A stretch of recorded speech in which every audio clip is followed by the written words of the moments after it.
بسم اللہ الرحمن الرحیم۔ السلام علیکم 7th کلاس، کیا حال ہے؟ آپ لوگ ٹھیک ہیں؟ سب لوگ انشاءاللہ آپ سب ٹھیک ہی ہوں گے۔ جی تو بیٹا آج ہم اپنا لیسن پڑھیں گے توصیف کا خواب۔ ہم آج پڑھیں گے توصیف کا خواب، صفحہ نمبر 17۔ مصنف کا تعارف کتاب پر لکھا ہوا ہے، دیکھیے ذرا۔ علامہ راشد الخیری اس کے مصنف ہیں اور بیٹا 1848 میں جو ہے دہلی میں پیدا ہوئے۔ آپ ابتدائی تعلیم اپنے گھر پر حاصل کی، اس کے بعد عربی اسکول سے میٹرک کیا، دہلی میں ہی ملازمت کی اور 1936 میں انتقال فرمایا۔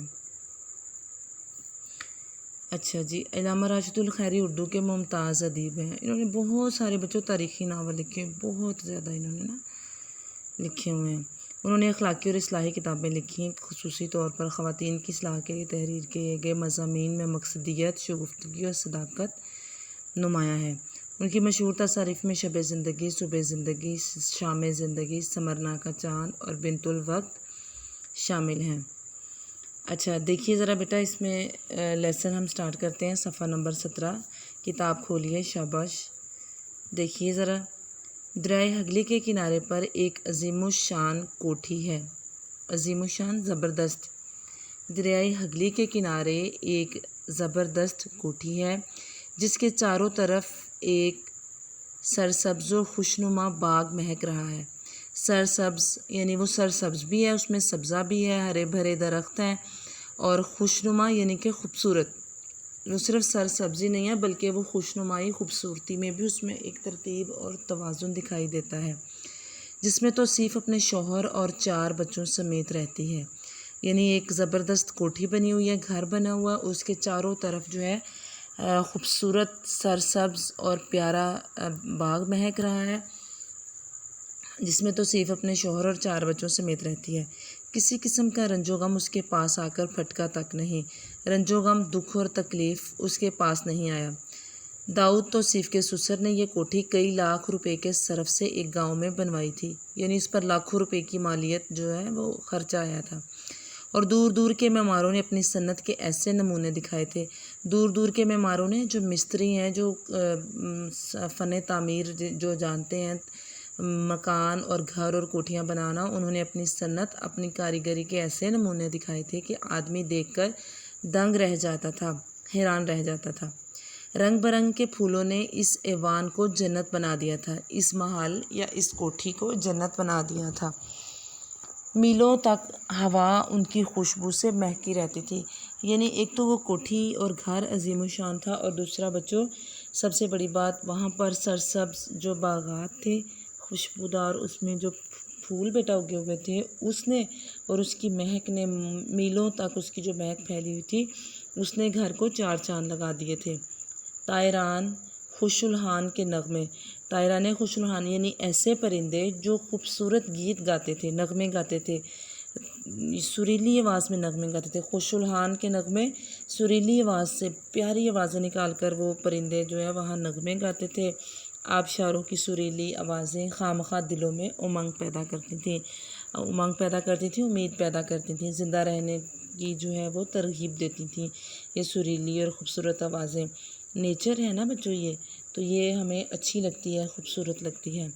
بہتر سے بہتر زندگی جو دنیا میں کسی عورت کی بسر ہو سکتی ہے وہ توصیف کی تھی۔ موسیٰ توصیف کا شوہر اس کے اشاروں پر کٹ پتلی کی طرح کام کرتا تھا، یعنی جو توصیف کہتی وہی وہ کرتا تھا۔ 11 سال کے عرصے میں لڑائی جھگڑا تو درکنار، کسی قسم کا اختلاف تک سننے میں نہ آیا۔ اختلاف، کسی قسم کا کوئی آپس میں لڑائی جھگڑا، چھوٹا ہی سے چھوٹا بھی جو ہے وہ ایک بات پر جو ہے وہ میاں کہے یہ کرنا ہے اور بیوی کہے کہ نہیں اس طرح سے کرنا ہے، اس طرح کی بھی چھوٹی سی بھی جھگڑا یا لڑائی جو ہے وہ سامنے نہ آیا۔ شام کے وقت ایک روز توصیف پائیں باغ میں ٹہلتی ہوئی باہر نکلی اور سڑک پر آئی۔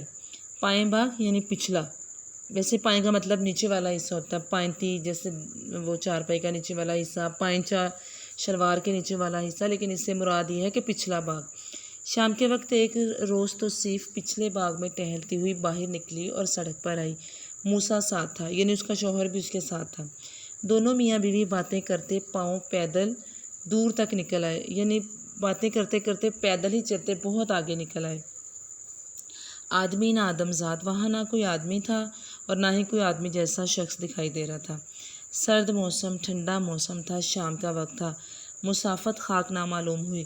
وہ دور تک میلوں پیدل چلتے گئے لیکن انہیں سفر بالکل معلوم نہ ہوا، یہاں تک کہ دونوں ایسی جگہ پہنچے جہاں ایک عمارت کی ٹوٹی ہوئی دیواریں اور گری ہوئی محرابیں اس کے مسجد ہونے کا پتہ دے رہی تھیں۔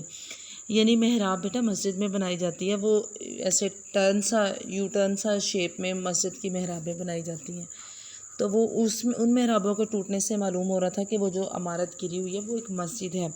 توصیف ایک ایسی ماں کی دودھ سے پلی اور ایسے باپ کی گود میں بڑی تھی، یعنی اس کا خاندان ایسا تھا جہاں مفلسین مذہب کی وقت رگوں میں کوٹ کوٹ کر بھر دی تھی، یعنی کہ ان کی غربت نے مذہب کی اہمیت جو ہے ان کی رگوں میں بھر دی تھی، یعنی مذہب ہی ان کا اوڑھنا بچھونا تھا۔ وہ دین اسلام پر جو ہے پابندی سے جو ہے وہ عمل پیرا تھے، ایسی ان کی فیملی، ایسے خاندان سے وہ تعلق رکھتی تھی۔ وہ تغیر حالت نے توصیف کے خیالات میں بہت کچھ فرق کر دیا تھا۔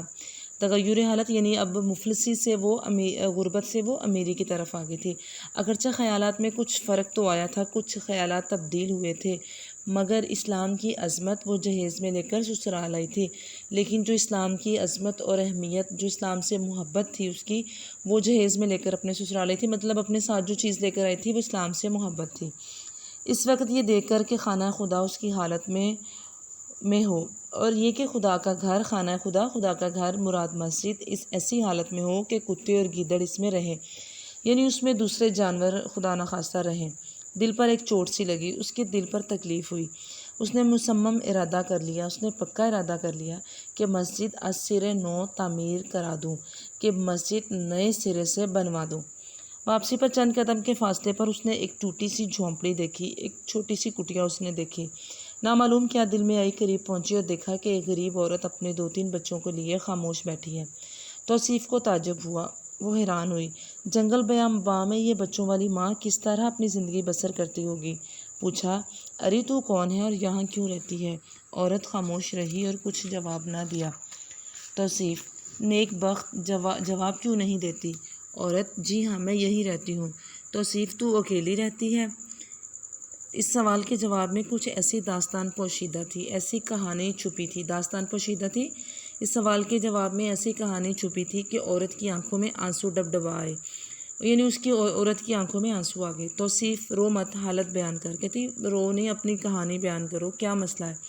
عورت، بی بی کیا فائدہ ہوگا، آپ کیوں سنتی ہیں؟ کہتی کہ آپ کیوں سننا چاہتی ہیں؟ اب عورت کا دل بھر آیا، اس کا دل جو ہے وہ دکھی ہو گیا، اس کی آنکھوں سے آنسو بہہ رہے تھے، اس کی آواز میں رکت طاری ہو گئی تھی، یعنی رونے کی وجہ سے آواز میں جو ہے وہ بھاری پن آ گیا تھا۔ توصیف، بتا اپنی حالت بتا، شاید میں تیری کچھ مدد کر سکوں۔ عورت، بی بی وہ سامنے گاؤں ہے، اس کے پاس 2 بیگ زمین اور ایک کنواں میرا ہے، یعنی 2 بیگ زمین کا ایک ناپ ہے، اس سے زمین کو ناپا جاتا ہے، 4 کنال یا 80 مرلے زمین جو ہے وہ، اور ایک کنواں میرا ہے۔ میرا شوہر کاشت کرتا تھا اور ہم سب یہاں اطمینان سے رہتے تھے، مگر پار سال وہ وبا میں مر گیا، پچھلے سال وہ کوئی بیماری اس کو لاحق ہوئی، وہ مر گیا۔ ذمہ دار نے اس کی دوائی ٹھنڈائی بھی کی مگر نہ بچا، یعنی جو ذمہ دار تھا اس نے دوا بھی لے کر دی، دوا اور دارو سب کیا مگر نہ بچا، مگر وہ بچ نہ سکا۔ 40 روپے کا حساب اس کے مرلے پیچھے ذمہ دار کا تھا، یعنی ایک مرلے کے پیچھے اس نے حساب اس کے میرے پیچھے ذمہ دار کا نکلا، یعنی اس کے شوہر کے مرنے کے بعد اس کی طرف جو ہے وہ 40 روپے اس نے ذمہ دار کے دینے تھے۔ میرے پاس دانہ خریدنے کو تنکا تک نہ تھا، کہاں سے دیتی؟ اس نے میرا بچہ لے لیا اور اب مجھے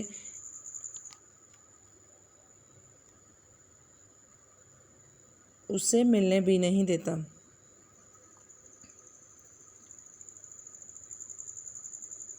اچھا جی، اب یعنی کہ اس نے اپنی کہانی سنائی ہے اس عورت نے کہ میرے شوہر جو تھے، وہ کہتی ہے کہ توصیف اور اس کا میاں جو تھا وہ بہت خوشحال ایک فیملی تھی، کوئی دکھ اور غم کی بچوں ان کے گھر میں کیفیت نہیں تھی، وہ خوش و خرم رہتے تھے، ٹہلتے جاتے، ایک جگہ سے دوسری جگہ وہ جا رہے تھے، وہ شام کا وقت تھا، انہیں سفر بھی معلوم نہ ہوا، وہ جاتے ہیں اور دیکھتے ہیں کہ ایک جگہ پر بچوں کیا ہے کہ ایک مسجد ٹوٹی ہوئی ہے، اور یہ دیکھ کر توصیف کو بہت تکلیف ہوتی ہے، وہ کہتی ہے کہ خدا کا گھر جو ہے وہ ٹوٹنا نہیں چاہیے، یہ ایک مقدس جگہ ہے، وہ اپنے دل میں ارادہ کرتی ہے کہ میں اس کو بنواؤں گی۔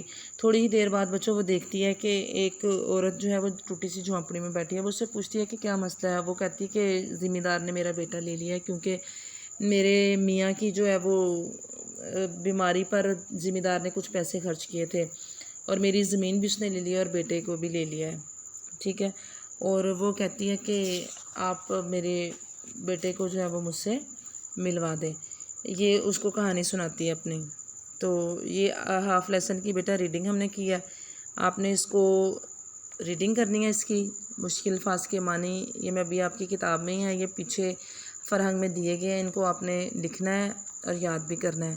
خوش الحان اچھی آواز والا، دھدکار دینا، ڈانٹ ڈپٹ کرنا، غلطاؤں پیچا، فکر میں پریشان،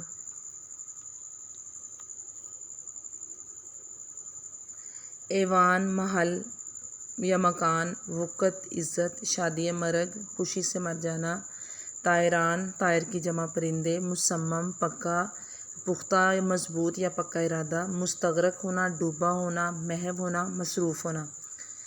خوش الحان اچھی آواز والے، خوبصورت آواز سریلی آواز والے، دھدکار دینا ڈانٹ دینا جھڑک دینا، غلطاؤں پیچا فکر میں پریشان ہونا، ایوان محل یا مکان، وقت عزت اعتبار، شادی مرگ خوشی سے مر جانا، طائران طائر کی جمع پرندے، مصمم پختہ اور مضبوط، مستغرق ڈوبا ہوا، محو۔ یہ الفاظ معنی بچوں آپ نے اپنی کاپی پر لکھ لینے ہیں، اور اب یہ اگلے اس کے دیے ہوئے ہیں بچوں، یہ الفاظ معنی آخر میں دی گئی فرہنگ سے دیکھ کر لکھیے۔ طائران، ایوان، خوش الحان، وقت، مصمم، دھدکار دینا، شادی مرگ، مستغرق، غلطاؤں پیچا۔ یہ سوال اپنے الفاظ معنی ابھی میں نے دیے ہیں، آپ کو دکھائے ہیں، یہ آپ نے اپنی نوٹ بک پر لکھنے ہیں۔ اگلا سوال نمبر 2 ہے، درج ذیل محاوروں کے معنی لغت سے تلاش کر کے لکھیے اور اپنے جملوں میں بھی استعمال کریں۔ لفظ محاورے میں آپ کو پڑھ کر سناتی ہوں۔ دنگ رہ جانا، کٹ پتلی بننا، خاک نامعلوم ہونا، رکت طاری ہونا، ہچکی بندھ جانا، مامتا ٹھنڈی ہونا، حالت ردی ہونا، جتن کرنا۔ ان کے پہلے ہم بیٹا محاورات کے معنی لکھ لیں گے تاکہ آپ کو ان کی سمجھ آ جائے، اور اس کے بعد دوبارہ اس کے جملے بنائیں گے۔ دیکھیے ذرا، ہاں جی، محاورات کے معنی: دنگ رہ جانا، حیران رہ جانا، کٹ پتلی بننا، ایسا شخص جو دوسروں کے اشاروں پر چلے، خاک نہ معلوم ہونا، کچھ نہ معلوم ہونا، رکت طاری ہونا، دل بھر آنا یا رونا، ہچکی بن جانا، رونے کی وجہ سے سانس کا رک رک کر نکلنا، مامتا ٹھنڈی ہونا، ماں کی محبت آباد رہے، حالت ردی ہونا، حالت خراب ہونا، جتن کرنا، کوشش کرنا۔ دنگ رہ جانا، حیران رہ جانا، کٹ پتلی بننا، ایسا شخص جو دوسروں کے اشاروں پر چلے، خاک نہ معلوم ہونا، کچھ نہ معلوم ہونا، رکت طاری ہونا، دل بھر آنا، ہچکی بن جانا، رونے کی وجہ سے سانس کا رک رک کر نکلنا، مامتا ٹھنڈی ہونا، ماں کی محبت آباد رہے، کہ ماں کی محبت جو ہے اولاد جو ہے وہ سلامت رہے، اور ماں کی محبت بھی اس طرح بچوں سلامت رہتی ہے۔ حالت ردی ہونا، حالت خراب ہونا، جتن کرنا، کوشش کرنا۔ اب آگے ہم نے اس کے جملے بنائے ہیں، انہی الفاظ کے۔ دنگ رہ جانا، توصیف خدا کا ٹوٹا ہوا گھر دیکھ کر دنگ رہ گئی۔ آپ اپنی مرضی سے بھی محاورات کے جملے بچوں بنا سکتے ہیں۔ کٹ پتلی بننا، موسیٰ توصیف کے اشاروں پر کٹ پتلی کی طرح کام کرتا ہے۔ موسیٰ توصیف کا شوہر۔ خاک نہ معلوم ہونا، دونوں میاں بیوی کو مسافت خاک نہ معلوم ہوئی۔ رکت طاری ہونا، بوڑھی عورت پر رکت طاری ہو چکی تھی، یعنی رونے کی وجہ سے اس پر بوڑھی عورت پر رونے والی آواز اس کی بھر آ گئی تھی، رونے والی کیفیت طاری ہو چکی تھی۔ ہچکی بن جانا، روتے روتے توصیف کی ہچکی بن چکی تھی۔ مامتا ٹھنڈی ہونا، اللہ ہر ماں کی مامتا ٹھنڈی رکھے۔ حالت ردی ہونا، دن رات کام کرنے کی وجہ سے علی کی حالت ردی ہو گئی ہے۔ جتن کرنا، علی نے پاس ہونے کے بہت جتن کیے۔ دوبارہ سے دیکھیے، دنگ رہ جانا، توصیف خدا کا ٹوٹا ہوا گھر دیکھ کر دنگ رہ گئی۔ کٹ پتلی بننا، موسیٰ توصیف کے اشاروں پر کٹ پتلی کی طرح کام کرتا ہے۔ خاک نہ معلوم ہونا، دونوں میاں بیوی کو مسافت خاک نہ معلوم ہوئی۔ رکت طاری ہونا، بوڑھی عورت پر رکت طاری ہو چکی تھی۔ رکت طاری ہونا بچوں کے غم کی وجہ سے آپ پر رونے کی کیفیت طاری ہو جانا۔ ہچکی بن جانا، روتے روتے توصیف کی ہچکی بن چکی تھی، یعنی روتے روتے سانس کٹا کٹا کر نکلنا رونے کی وجہ سے۔ مامتا ٹھنڈی ہونا، اللہ ہر ماں کی مامتا ٹھنڈی رکھے۔ حالت ردی ہونا، دن رات کام کرنے کی وجہ سے علی کی حالت ردی ہو گئی۔ جتن کرنا، علی نے پاس ہونے کے بہت جتن کیے۔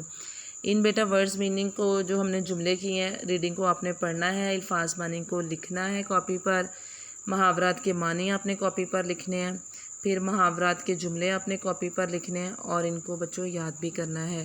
انشاءاللہ مجھے امید ہے کہ آپ اس کو ضرور یاد کریں گے۔ اللہ حافظ۔